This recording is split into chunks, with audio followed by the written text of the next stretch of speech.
The UN Security Council discussed the advances in the implementation of the peace agreement in Colombia in the context of the UN Secretary General's quarterly report.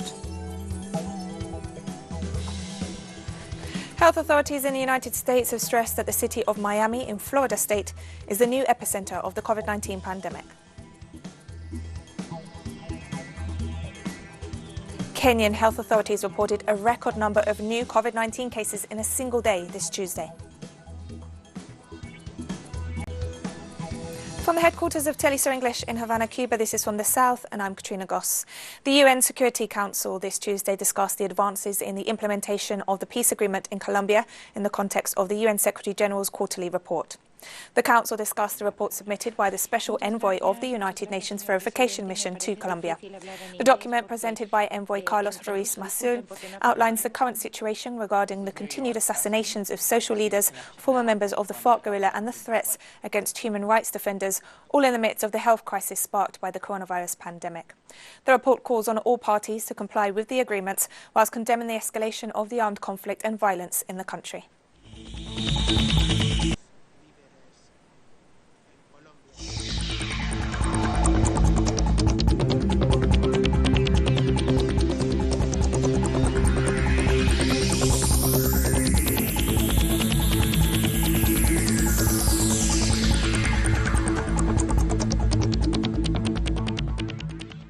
In Brazil, several political parties are demanding the impeachment of President Jair Bolsonaro as part of the so-called Windows for Democracy protest movement.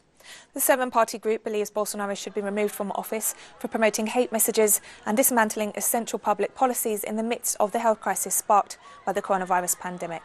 Meanwhile, several workers' and students' organisations will submit a request to the lower house for the impeachment of the Brazilian president after he was accused of violating human rights during his term in office.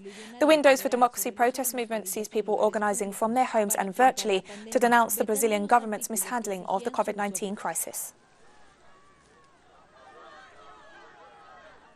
The Comptroller General of Chile has ordered legal proceedings against the Ministry of Health regarding the failure to report accurate COVID-19 figures. The state agency completed an audit which found that the registration, alert and disease surveillance system did not record all cases of the coronavirus confirmed by PCR tests on June 8th. During the time of the audit, Jaime Manelich was still Health Minister. He resigned on June 13th in the midst of criticism over mishandling of the health crisis.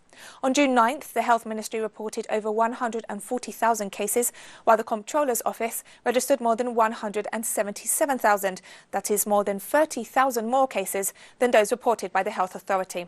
The Comptroller's Office stressed that this gap prevented the efficient control and treatment of the unreported COVID-19 cases. Also in Chile this Tuesday saw a hearing against police officers accused of using excessive force against painter and poet Moses Ordenes. The security forces of the government of Sebastián Piñera unleashed brutal repression against protesters in the midst of the social unrest that began in October 2019.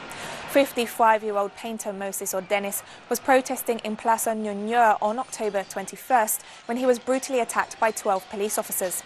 As well as facing charges of torture, the National Institute of Human Rights denounced the crimes of obstruction of justice and the falsification of public instruments. In a hearing held this morning in the Court of Constitutional Guarantees, in the case of Moisés Ordenes, all the carabineros were cited for a new hearing for the crime of torture contemplated in Article 102.50b of the Penal Code. This is due to the victim's loss of sight in one of his eyes. Likewise, a new carabinero was also appointed to join those who had been charged in this case. The government of Grenada is preparing the country for the reopening of borders and the resumption of commercial flights from member states of the Caribbean community on Wednesday after more than 3 months of closure due to the coronavirus pandemic. Maurice Bishop International Airport is ready to open its doors to passengers from the Caribbean region under strict compliance with health protocols. The first international flights will arrive from August 1st. According to the Health Ministry, all passengers must follow the security protocols in the face of the continued threat of the COVID-19 pandemic in order to book and travel to the Caribbean nation, including completing and submitting a health declaration form. Relaxing the restrictions for travel. The Caribbean community this Tuesday considered that the success of its member states in the fight against COVID-19 is a result of the regional approach deployed by the bloc. CARICOM also highlighted the swift and deliberate actions of its leadership and the guidance and support of experts from its specialised community institutions as part of this process.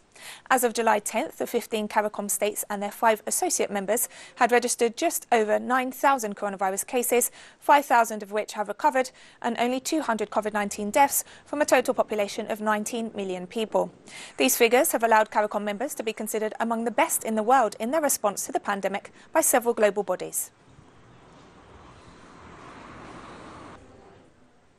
The presidential candidate of Bolivia's movement towards socialism, Luis Arce, has stressed that the Bolivian people demand that this year's elections go ahead in order to put an end to the de facto regime of Jeanine Áñez. The Bolivian people are putting their hopes precisely in the elections to be able to solve this problem of the pandemic that has been generated with a transitory government, with a de facto government that is not able to give a solution to the problem, which is now deepening the economic crisis in the country, generating unemployment, generating uncertainty in the Bolivian economy, and that, therefore, it is now necessary to give that clarity and that certainty to the Bolivians, this year and for the following years. That means carrying out elections. There are some political parties that have understood this, and we also understand that the Supreme Electoral Tribunal has that same reading, because it has to carry out the elections.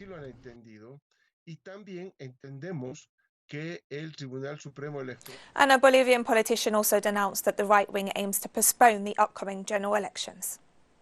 The intention of the right wing in Bolivia is to extend the elections, to take them as far as possible from the 2020 administration, which was in the period when we Bolivians should have elections. Democracy was taken away from us in Bolivia in November last year. It has been practically 8 months of absence of democracy in Bolivia.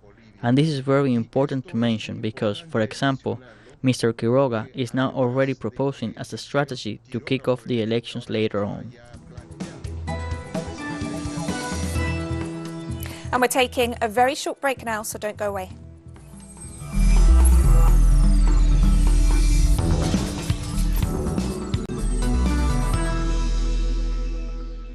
Welcome back to From the South.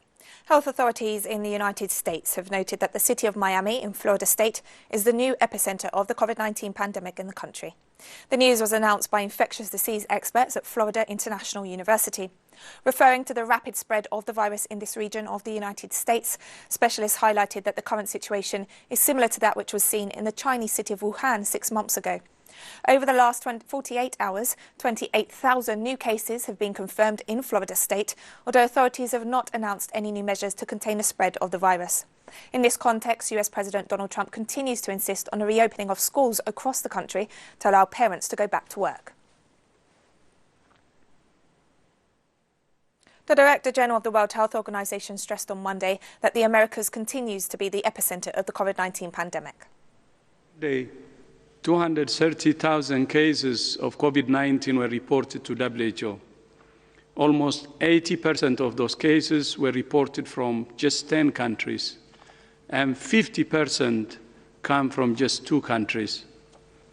The epicenter of the virus remains in the Americas, where more than 50% of the world's cases have been recorded. The Supreme Court of the United States has authorized the first federal executions in 17 years. The court overturned the district court in Washington's preliminary injunction against the planned execution of 4 death row inmates. District Judge Tanya Chutkan had ordered the suspension of the lethal injection against 47-year-old Daniel Lewis Lee, a white supremacist convicted of murdering an entire family in 1996, and 3 others sentenced for death for federal crimes. However, the Justice Department appealed and the Supreme Court ruled in its favour by stating that the detainees have not managed to justify a last-minute intervention by a federal court. Spokesperson for the Chinese Foreign Ministry, Xiao Lishan, has stressed that the United States continues to violate international law by disrupting regional peace and stability in the South China Sea. The U.S. statement neglects the history and the facts about the issues concerning the South China Sea. It breaches the U.S. government's open commitment to not taking a position on the sovereignty of the South China Sea.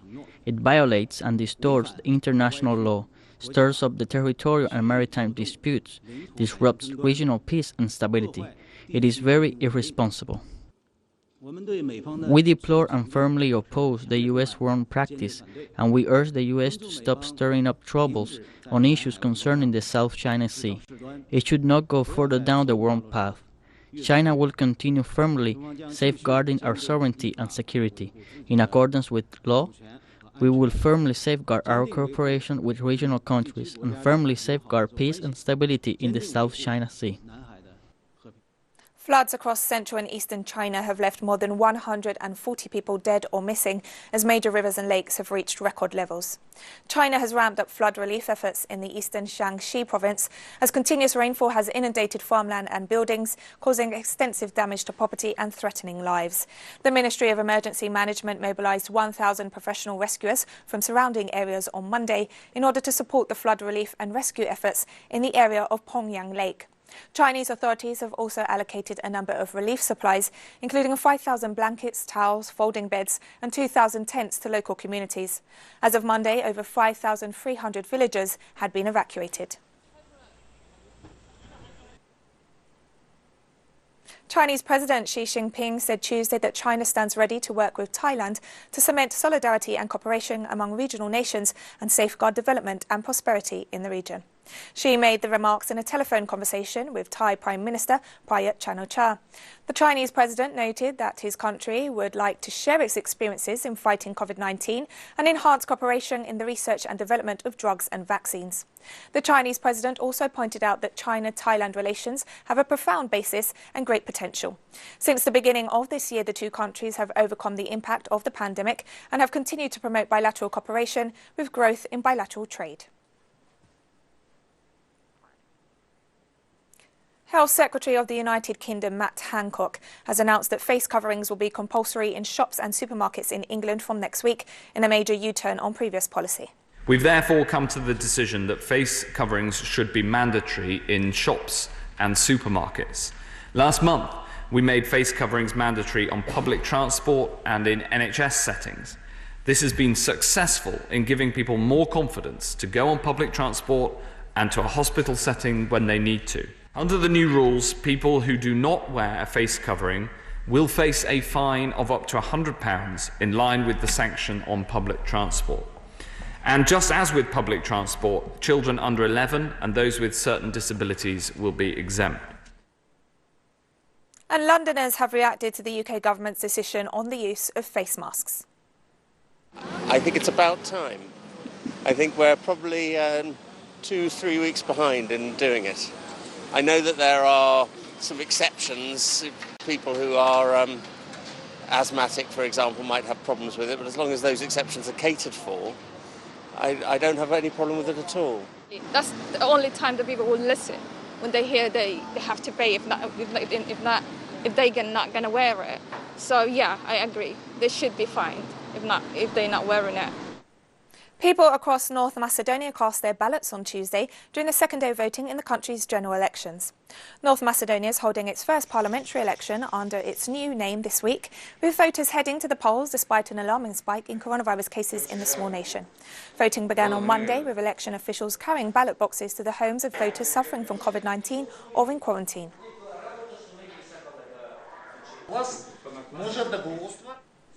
France held a scaled-down annual Bastille Day celebration on Tuesday, which was also used as an occasion to celebrate the heroes of the coronavirus pandemic. Fighter jets painted the Paris sky with blue, white and red smoke as France marked the date. None of the usual tanks and troops parading down Paris's main avenue was seen this Tuesday as the COVID-19 pandemic continues to hit hard across Europe. Tuesday's commemorations also paid homage to former President Charles de Gaulle, 80 years after the historic appeal he made to opponents of France's Nazi occupiers, which gave birth to the French resistance.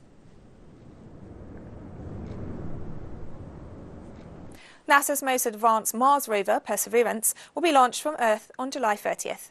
The rover has the mission of seeking out signs of ancient microbial life on what was once a river delta 3.5 billion years ago. The voyage will last 6 months. The SUV-sized vehicle will collect and store rock and soil samples to be retrieved by a future mission and brought back to Earth in 2031. Perseverance follows in the tracks of 4 rovers before it, which first launched in the late 1990s. Together with satellite and surface probes, they have transformed our understanding of Mars. Scientists will examine the samples obtained by Perseverance to look for fossilized bacteria and other microbes in order to try to confirm if alien life forms did once live on the neighbouring planet. 3 Russian and several Turkish soldiers were wounded Tuesday in Syria's Idlib province when a joint military patrol was hit by an improvised explosive device. According to local media, the device blew up at 8:50 a.m. local time as the convoy patrolled the M4 highway in the southern part of a de-escalation zone.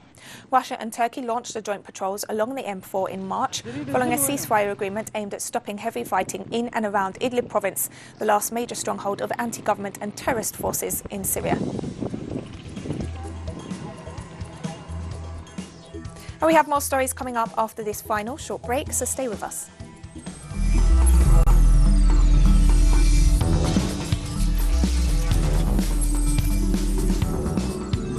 Authorities reported a record number of new COVID-19 cases in a single day this Tuesday, while calling not to stigmatise those who've been affected. Today, 497 people have tested positive out of a sample of 4,922 samples tested within the last 24 hours. This brings our total caseload to 10,791. 480 are Kenyans, while 17 are foreigners. 318 are male and 179 are female. The youngest is a 2-year-old child, while the oldest is 89. And in terms of distribution, like we've started today, again, Nairobi continues to lead with 292 cases. And Kenyan President Uhuru Kenyatta acknowledged political progress in the South Sudan peace process on Tuesday, noting that milestone breakthroughs have been achieved between different parties. I wish to note that in the last 5 months, we have indeed witnessed a positive political momentum in the South Sudan peace process. Though significant compromises have been made by the parties, we must admit that a number of important milestones and breakthroughs have indeed been achieved. The establishment of the executive of the new revitalized transitional government of national unity and the agreement on responsibility sharing at the state level, as well as the appointment of state governors, has set the foundation for the transition period. The International Court of Justice has backed Qatar in a bitter row with 4 of its neighbours that imposed an air blockade against the country after accusing it of backing radical Islamists and Iran. 1. Unanimously rejects the appeal brought by the Kingdom of Bahrain, the Arab Republic of Egypt, the Kingdom of Saudi Arabia, and the United Arab Emirates on 4 July 2018 from the decision of the Council of the International Civil Aviation Organization dated 29 June 2018. The waters of the Brahmaputra, one of Asia's largest rivers, have continued to wreak havoc in northeastern India's Assam state, displacing more than 2 million people.